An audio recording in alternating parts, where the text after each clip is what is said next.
अगर आपको लगता है कि आपकी 8 घंटे की नौकरी आपको थका देती है, तो ज़रा सोचिए अगर कानून बदल जाए, अब आपका ऑफिस 10 घंटे तक आपको रोक कर रखे।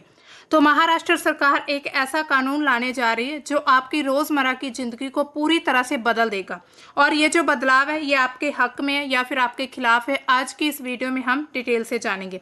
अब देखिए क्या होगा अगर आपका नॉर्मल वर्क डे 8 घंटे नहीं बल्कि अब 10 आवर्स हो जाए, और ऊपर से कंपनियों को ये ओवर टाइम लेने के लिए खुली छूट मिल जाए कि आप कंपनी जितना चाहे आपसे ओवर टाइम ले सकती है। तो महाराष्ट्र सरकार जो है उसने लेबर लॉ वर्किंग के लिए एक मतलब कि प्रस्ताव रखा है इसका कि 10 आवर्स वर्क डेज होने चाहिए, यानी कि जो एक दिन में आपको 10 घंटे काम करना जरूरी रहेगा। तो खबर क्या है कि महाराष्ट्र सरकार ने हाल ही में श्रम कानूनों में महत्वपूर्ण संशोधन करने की प्रस्ताव रखा है, जिसमें निजी क्षेत्र के यानी कि प्राइवेट सेक्टर के कर्मचारियों के लिए ये 8 से 10 घंटे बढ़ाकर करने की बात कही है कि आप 10 घंटे जो प्राइवेट सेक्टर में काम करते हैं उनके लिए अनिवार्य कर दिए जाएंगे। और ओवर टाइम की जितनी भी लिमिट्स है उसको ख़त्म करने की बात कह दी कि आप जितना चाहे किसी से भी ओवर टाइम ले सकते हैं। हम सबसे पहले इसमें बात करेंगे ऐतिहासिक पृष्ठभूमि की, यानी कि इतिहास में इसका क्या रोल रहा था, ये जो भी लेबर कानून था बनाया गया था। अब देखिए जब भारत में ब्रिटिश शासन चल रहा था उस समय पर जो कपड़ा मिलें थी, उस समय पर जो भी कपड़ा उद्योग थे, कारखाने थे, और उनके लिए कोई भी एक मतलब प्रॉपर कोई भी घंटे नहीं रखे गए थे, कोई भी फिक्स्ड टाइम नहीं था। मजदूरों से 12 से 16 घंटे तक काम लिया जाता था, वो भी बिना किसी ओवर टाइम मुआवजे के। यानी कि अगर आप ओवर टाइम करते भी हो उस समय पर तो आपको कोई भी कॉम्पनसेशन या फिर कोई भी एक्स्ट्रा पे नहीं किया जाएगा। इसके अलावा उनको कोई फीस उनको कोई छुट्टी नहीं मिलती थी। उसके अलावा बच्चे और महिलाओं का भी पूरी तरह से शोषण हो रहा था। ये ब्रिटिश साम्राज्य की बात हो रही है। फिर 1881 में एक फैक्ट्री एक्ट लेकर आते हैं। बच्चों को 7 से 12 साल के जो बच्चे हैं उनके लिए जो काम के घंटे वो 9 घंटे फिक्स कर दिए जाते हैं कि 7 से 12 साल के जो बच्चे हैं वो 9 घंटे तक काम करेंगे एक दिन में। महिलाओं के लिए रात में काम करने पर प्रतिबंध लगाया गया था कि महिलाएं जो हैं वो रात में काम नहीं करेंगी। इसके अलावा ये जो फैक्ट्री एक्ट लागू हुआ था ये भारत में पहला श्रम कानून था 1881 में। इसके बाद कुछ सुधार किए जाते हैं, यानी कि 1911 में भी कुछ सुधार होते हैं। उसके बाद जो वयस्क पुरुष होते हैं उनके लिए काम के जो घंटे 12 घंटे फिक्स कर दिए जाते हैं, और फिर बच्चों के लिए 6 घंटे फिक्स किए जाते हैं। यानी कि समय समय पर उन्होंने भी इन कानूनों में बदलाव किए। अब ये बदलाव क्यों होते रहे, क्योंकि लोग उस समय पर इतने ज़्यादा प्रताड़ित हो चुके थे कि ब्रिटिश शासन के खिलाफ आंदोलन शुरू हो रहे थे।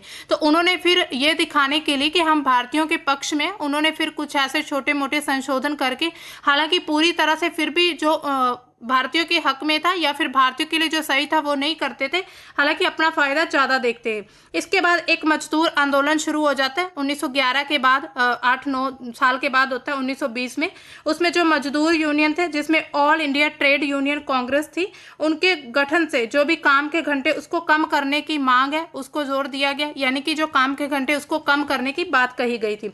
इसके बाद फिर भारत आज़ाद होता है। जब 1947 में भारत आज़ाद होता है और 1948 में एक फैक्ट्री एक्ट लेकर आते हैं। स्वतंत्र भारत में ये पहला फैक्ट्री एक्ट था, यानी कि काफ़ी इंपॉर्टेंट कानून था। इसका आधार क्या था जो आज भी भारत में चल रहा है, यानी कि आज के समय पर जो भी कानून बने हुए काम करने के लिए या फिर काम कितने घंटे काम करना है, वो सभी का जो बेस है ना, ये 1948 का जो एक्ट है वही है। तो इसके लिए वयस्कों के लिए दिन में काम के 9 घंटे और साप्ताहिक घंटे 48, यानी कि एक वीक में आप 48 आवर्स काम कर सकते हैं और एक दिन में आप 9 घंटे काम कर सकते हैं। इसके अलावा 5 घंटे से अधिक लगातार काम करने के बाद ब्रेक जरूरी है। अगर आप 5 घंटे लगातार काम करते तो आपको एक ब्रेक दिया जाएगा उसके बीच। ओवर टाइम के लिए आपको डबल पे किया जाएगा, यानी कि अगर आप डबल टाइम यानी कि ओवर टाइम लगाते हैं तो उसके लिए आपको दुगना वेतन मिलेगा। बच्चों के लिए काम पर प्रतिबंध लगाया गया था, क्योंकि आपने संविधान में देखा होगा कि बाल श्रम पर प्रतिबंध लगा दिया गया था कि बाल मजदूरी पर रोक लगाई गई थी। उसके तहत 14 साल से जो कम उम्र के बच्चे हैं उन पर काम करने के लिए पाबंदी लगा दी गई थी। इसके बाद क्या होता है कि जो माइंस एक्ट वगैरह और समय समय पर जो भी ये प्राइवेट सेक्टर के एक्ट पास होते रहते हैं और फिर इनमें थोड़े बहुत बदलाव रहे, लेकिन जो मेन बेस रहे था ना वो यही रहा था। 9 घंटे और 48 घंटे जो थे हफ्ते के और 9 घंटे एक दिन के, यानी कि मेन हम बेस इसको मान सकते हैं। इसके बाद एक ऐसा समय आता है 1990 का, उसमें क्या होता है कि कुछ राज्यों ने महिलाओं को रात की शिफ्ट में काम करने के लिए अनुमति दे दी थी, यानी कि रात की शिफ्ट में महिलाएं जो है वो काम कर सकती हैं, कुछ ऐसे राज्य थे। लेकिन उनके साथ ही सुरक्षा शर्तों के साथ, यानी कि जो परिवहन है, यानी कि ट्रांसपोर्टेशन की सुविधा होनी चाहिए, उसके तहत ही ये महिलाएं जो है रात में काम कर सकती हैं। इसके बाद अगर हम वर्तमान के नियमों को देखें कि आज जो नियम है वो कैसे जो महाराष्ट्र में लागू किए जा रहे हैं या फिर महाराष्ट्र में ये नियम चल रहे हैं, तो महाराष्ट्र शॉप्स एंड एस्टेब्लिशमेंट्स यानी कि regulation of employment and conditions of service act 2017 के तहत ये नियम महाराष्ट्र में लागू होते हैं कि दिन में आप मैक्सिमम 9 घंटे काम कर सकते हैं। लगातार 5 घंटे से ज़्यादा अगर मतलब काम करेंगे तो उसके बाद आपको ब्रेक देना ज़रूरी है। इसके अलावा तिमाही में अधिकतम 125 घंटे यानी कि ओवर टाइम आप लगा सकते हैं। 3 महीने में आप 125 घंटे ओवर टाइम कर सकते हैं। और कुल पूरे दिन के अगर हम काम को देखें तो अधिकतम 10.5 घंटे ही आप काम कर सकते हैं। इसके अलावा आपात स्थिति में अगर कोई भी इमरजेंसी जैसी सिचुएशन होती है, ये जो 10.5 घंटे बताया है ना, ये ओवर टाइम के साथ है, यानी कि नॉर्मल टाइम तो आपका 9 घंटे ही रहेगा, लेकिन अगर आप ओवर टाइम लगाते तो फिर आपका 10.5 घंटे हो जाएगा। और अभी जो प्रस्ताव पारित हो रहा है उसमें ये बात कहेगी कि कंपनी जितना चाहे आपसे ओवर टाइम ले सकती, यानी कि ये 10 घंटे की बजाय 12 घंटे 15 घंटे जितना भी हो चाहे उतना कर सकती है वो। इसके अलावा इमरजेंसी में 12 घंटे की लिमिटेशन रखी गई, लेकिन इसको सीमा ये तय नहीं की गई थी, लेकिन ये भी सीमित है, यानी कि 12 घंटे से ज़्यादा आप काम नहीं ले सकते। इसके अलावा जो लागू क्षेत्र है, कहाँ पर ये चीज़ें ये नियम लागू होते हैं, जहाँ पर 10 या फिर अधिक कर्मचारी काम करते हैं, जैसे कि दुकान हो, होटल हो, रेस्टोरेंट, सिनेमा हॉल, इन सभी पर इनको लागू किया गया है। ये वर्तमान एक्ट है। इसके अलावा मतलब जो भी भारत में अभी जो मतलब कि प्रस्ताव रखे गए हैं, इनका क्या प्रभाव पड़ने वाला है ये हम देख लेंगे। इसके अलावा जो महिलाएं हैं, महिलाओं के लिए भी मतलब कि एक नया श्रम संहिता जो लागू हुआ था, उस पर महिलाओं को देर रात तक काम करने की अनुमति दे दी गई थी। अब देखिए बदलाव क्या क्या किए जा रहे हैं, यानी कि जो बदलाव करने की बात हो रही है इसमें जो दिन के घंटे हैं 9 से बढ़ाकर 10 घंटे की बात कही गई है कि आप 9 घंटे नहीं, नॉर्मल टाइम अब आप 10 घंटे काम करेंगे एक दिन में, ठीक है। उसके अलावा लगातार काम करेंगे और ब्रेक की प्रस्ताव रखा गया, आप लगातार काम करेंगे तो उसके साथ ब्रेक मिलेगा। उसके अलावा ओवर टाइम जो है, पहले 3 महीने में ओवर टाइम 125 घंटे था, अब इसको बढ़ाकर 144 घंटे करने की बात कह रहे हैं कि 3 महीने में आपको ओवर टाइम 144 घंटे कर दिया जाएगा। अब देखिए इसके लिए कुल दैनिक कार्य क्या रहेगा, यानी कि पूरा जो ओवर टाइम के साथ टोटल दैनिक कार्य जो रहेगा वो ये है कि मतलब कि अगर आप चाहें तो कितना भी आप ओवर टाइम कर सकते हैं, यानी कि कंपनी चाहेगी तो आपसे जितना भी चाहे वो एक्स्ट्रा काम ले सकती है। इसके अलावा जो महिलाओं के लिए क्या रखा गया कि जो नया श्रम संहिता लागू होने पर महिलाओं को देर रात यानी कि नाइट शिफ्ट तक काम करने की अनुमति मिल जाएगी, लेकिन सुरक्षा जिसमें पिकअप और ड्रॉप अप जो होते हैं, यानी कि पिकअप और ड्रॉप करने के साथ ही ये चीज़ लागू की जाएगी कि महिलाओं को जो मतलब उनकी ये आने जाने की सुविधा है वो होनी चाहिए उनके पास। ऐसा नहीं है कि कोई महिला काम कर रही लेकिन उसके पास ट्रांसपोर्टेशन की कोई सर्विस नहीं है, उसको आप पिक नहीं कर रहे, अब आपको यानी कि कंपनी आपको पिक या ड्रॉप भी कर पाएगी, यानी कि अगर आप महिला हैं तो। इसके अलावा अगर हम थोड़ी इनकी बात करें ना, ये प्रस्ताव क्यों रखे गए, इनका मतलब ये हम देखें कि ये जो इसका उद्देश्य क्या है, ये ऐसे प्रस्ताव लाने के उद्देश्य क्या है, तो ऐसा कहा जा रहा है कि इसमें क्या होगा कि जो महाराष्ट्र का क्षेत्र वो ज़्यादा डेवलप्ड काम, यानी कि अब देखिए जो कंपनी प्राइवेट सेक्टर्स रहते हैं जिसमें IITs वगैरह होती हैं ना, तो उसमें अगर एक्स्ट्रा काम करेंगे तो उसका जो प्रभाव यानी कि वो डेवलपमेंट ज़्यादा हो पाएगा। अब उसमें ज़्यादा मतलब कि इसमें ऐसा कहा जा रहा है कि अब ज़्यादा तरक्की कर पाएंगे अगर आप ज़्यादा काम करेंगे। अब देखिए अगर किसी एक व्यक्ति को इतना ज़्यादा उससे 10-12 घंटे काम ले लिया जाए तो वो अगले दिन काम करने की हालत में कैसे रहेगा। अब देखिए किसी का ओवर टाइम अब इन्होंने कर दिया कि कंपनी जितना चाहे ओवर टाइम ले सकती है एक दिन में। अब उस कंपनी ने अब 4 से 5 घंटे आपसे ओवर टाइम ले लिया, तो अब उस 4-5 घंटे में यानी कि आपने एक दिन में 16-17 घंटे काम किया, उसके बाद आप अगले दिन क्या काम करने की सिचुएशन में रहोगे। तो ऐसा आई थिंक ये थोड़ा सा मतलब कि ऐसा होगा कि ये थोड़ा सा एक पक्ष के बारे में बात हो रही है, यानी कि इसको थोड़ा विवादास्पद भी ले सकते हैं, कुछ विवाद भी इस पर छिड़ने वाले हैं, या अभी हाल ही में देखेंगे जो भी विवाद इस पर चल रहे हैं।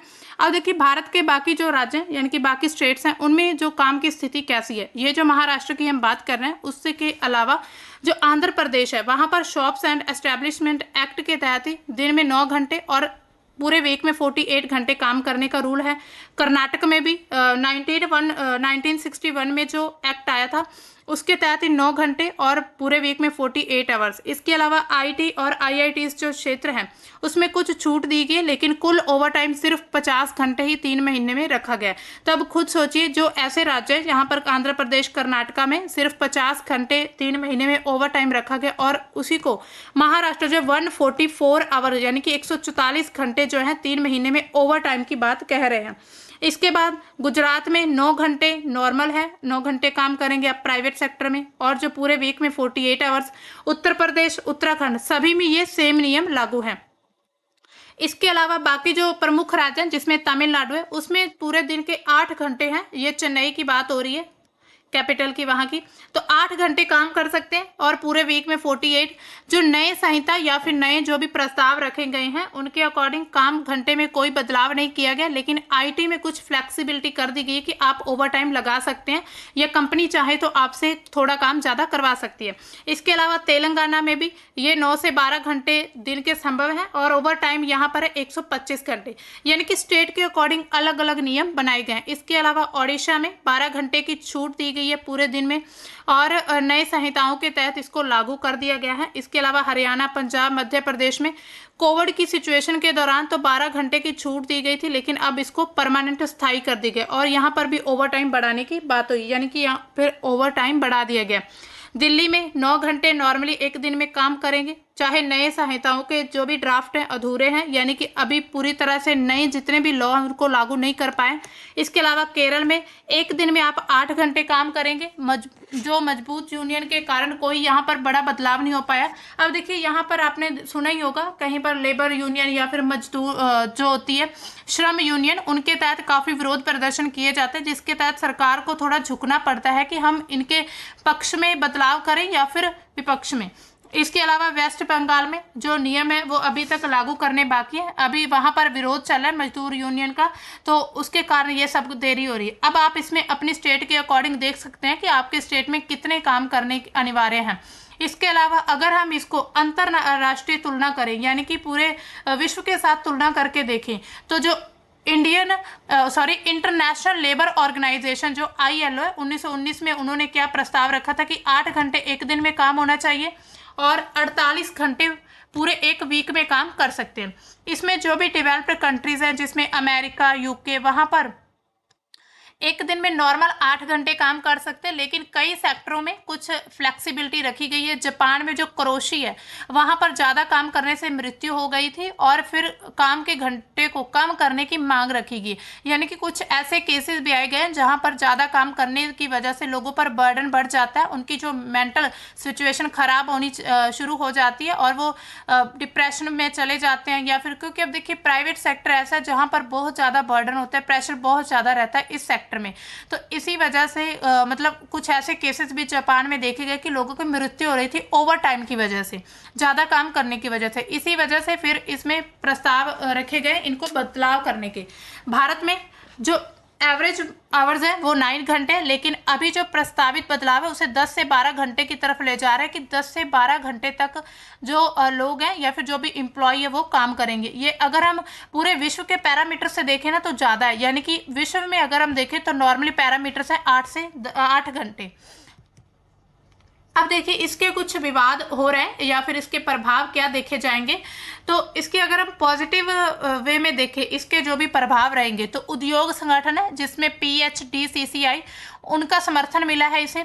उसने कहा है कि इससे क्या होगा, उत्पादन बढ़ेगा, लचीलापन मिलेगा और जो अंतर्राष्ट्रीय मानक है जैसे कई देशों में 10 से 12 घंटे काम करने उनके साथ हमारा जो तालमेल है वो बढ़ेगा। महिलाओं के लिए नाइट शिफ्ट से जो है रोजगार बढ़ जाएगा, यानी कि महिलाएं जो हैं अब दिन में कई बार क्या होता है कि कोई महिला काम नहीं कर पाती है, अब उनको क्या होगा फिर मतलब वो रात में शिफ्ट काम कर सकती है। इससे क्या होगा कि सभी लोगों को रोजगार मिलने की संभावना है, तो ये इसके पॉजिटिव वे में हम हम देखेंगे कि सरकार का ये कहना है कि अगर लोग ज़्यादा काम करेंगे, मशीनों की तरह काम करेंगे, तो उससे क्या होगा, प्रोडक्शन बढ़ेगा, फिर उससे क्या होगा कि जो मतलब भारत जो है वो एक विकसित देश की तरफ बढ़ पाएगा। अगर हम इसके नेगेटिव वे में देखें तो जो कर्मचारी संगठन है उनके लिए ये काफ़ी चिंताजनक विषय बन चुका है।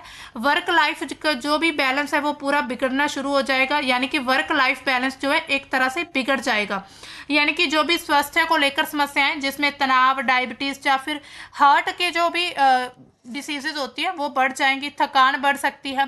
इसके अलावा कर्नाटका में इसी तरह के आईटी सेक्टर पर जो प्रस्ताव पर कर्मचारी संघों ने विरोध कर दिया, यानी कि ऐसा ही एक प्रस्ताव रखा गया था, लेकिन जो भी कर्मचारी यूनियन थी उनके द्वारा इसका विरोध किया गया, जहां पर उन्होंने कहा था कि 12 से 14 घंटे एक दिन में काम लिया जाएगा। महाराष्ट्र में भी अभी जो ट्रेड यूनियन है वो इस आंदोलन की चेतावनी दे सकते हैं, यानी कि उनके द्वारा भी आंदोलन शुरू करने की बात हो रही है। जो युवा हैं उनमें क्या होगा, बर्न आउट की समस्या बढ़ जाएगी। महिलाओं और मजदूर वर्ग के लिए भी और कठिनाइयां बढ़ सकती हैं। अगर महिलाएं जो दिन में काम करती, अगर वो 10 से 12 घंटे काम कर पाएंगी तो वो अपनी फैमिली को टाइम नहीं दे पाएंगी, या फिर वो भी एक तो पूरा दिन में इतनी बेचारी मतलब महिलाएं जो है वो इतना काम करती हैं, सारा घर संभालती हैं, सब कुछ ऑफिस वगैरह, उसके बावजूद मतलब उन पर बर्डन ज़्यादा बढ़ सकता है। इसके अलावा मतलब कर्मचारियों पर असर क्या पड़ने वाला है, जो प्राइवेट सेक्टर है उससे लाखों कर्मचारी प्रभावित होने वाले हैं।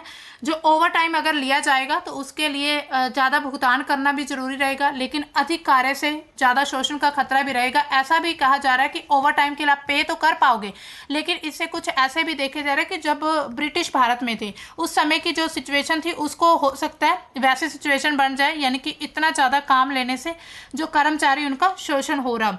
अब देखिए सोशल मीडिया पर भी कुछ इसको लेकर प्रतिक्रियाएं आ रही हैं। कुछ लोग कहते हैं कि ओवर टाइम बढ़ेगा तो साथ में सैलरी भी बढ़ेगी, यानी कि कुछ को ये चीज़ फायदेमंद लग रही है। कुछ लोग कहते हैं पैसा मिलेगा लेकिन सेहत और जिंदगी की कीमत पर नहीं मिल पाएगा, यानी कि सेहत के साथ खिलवाड़ होगा, जिंदगी के साथ खिलवाड़ होगा।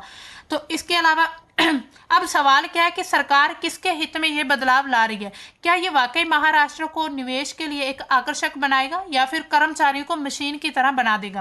तो आपका क्या मानना है, क्या ज़्यादा ओवर टाइम से फायदा होगा या फिर कर्मचारियों के साथ नाइंसाफी होगी? तो कमेंट में अपनी राय ज़रूर बताइएगा। आप क्या चाहते हैं कि इस कानून को प्रस्तावित मतलब पारित कर देना चाहिए या फिर नहीं? तो मिलते हैं दोस्तों हम अपनी नेक्स्ट करंट के टॉपिक के, तब तक के लिए बाय, थैंक्स फॉर वॉचिंग।